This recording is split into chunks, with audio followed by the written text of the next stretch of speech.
What you have learned.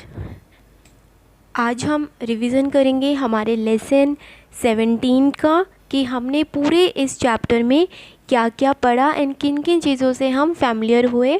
ठीक है, so today is the revisionary class of the lesson 17 of double consonants. The sound of R and L are represented by attaching initial small hooks to the stalks. जो sound है हमारा R और L का, उनको हम represent करते हैं, attach करते हैं इनिशियल स्मॉल हुक हमारे स्टॉक्स के साथ. ठीक है, जैसे P, B, इन सारे जो भी हमारे स्टॉक्स हैं, मैंने आपको बताया था कि इनके स्टॉक्स के साथ हमारे हुक्स अटैच होंगे.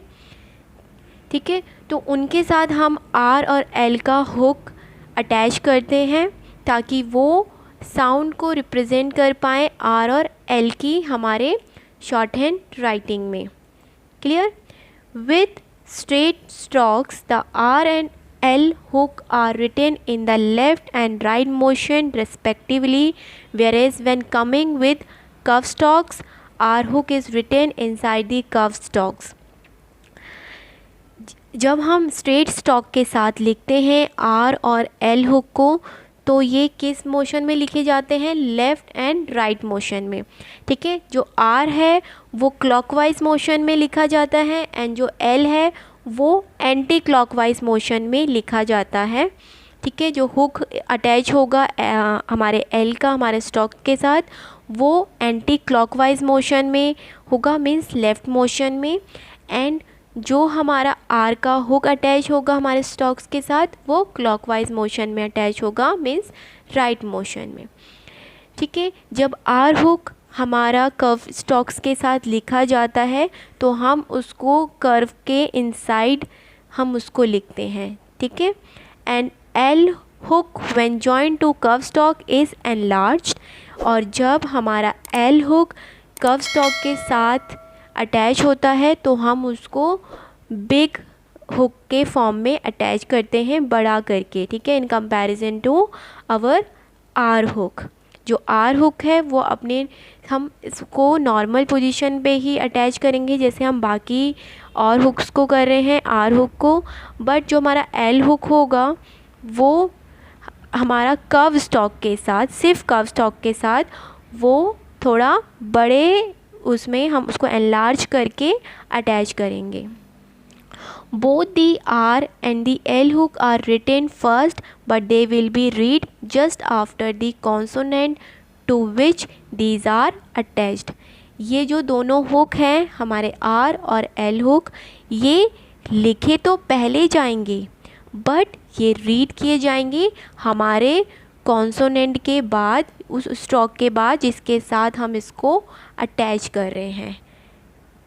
ठीक है, लिखेंगे हम पहले, हुक पहले ही अटैच होगा, बट रीड जिस भी स्टॉक के साथ हम इसको अटैच करेंगे उससे रीड ये बाद में होगा. ठीक है, जिसके साथ हम इसको अटैच कर रहे हैं वो स्टॉक पहले रीड होगा एंड जो हमारा हुक है वो बाद में अटैच होगा.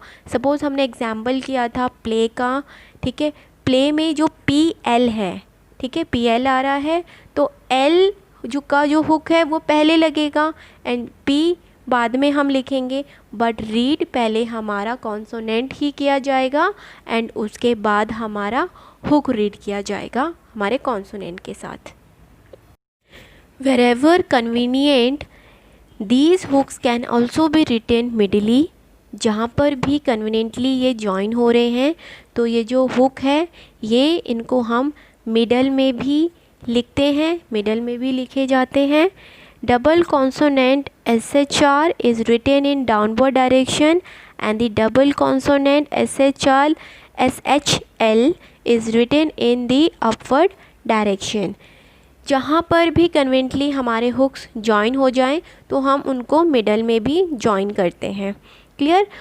और जो हमारा डबल कॉन्सोनेंट है SHR वो डाउनवर्ड डायरेक्शन में ही लिखा जाता है एंड जो हमारा SHL है वो अपवर्ड डायरेक्शन में लिखा जाता है. ठीक है, हम इससे रिलेटेड एग्जाम्पल ऑलरेडी हम अपनी क्लासेस में कर चुके हैं. जिन्होंने क्लास अटेंड नहीं करा है वो जाके प्लीज़ अटेंड कर लीजिए. सो आपको ये सारी चीज़ें और अच्छे से क्लियर हो जाएंगी। ओके, सो ये था हमारा चैप्टर, हमारा लेसन डबल कॉन्सोनेंट का, एंड जिसमें हमने इनिशियल हुक्स पढ़े आर एंड एल के। Hey there.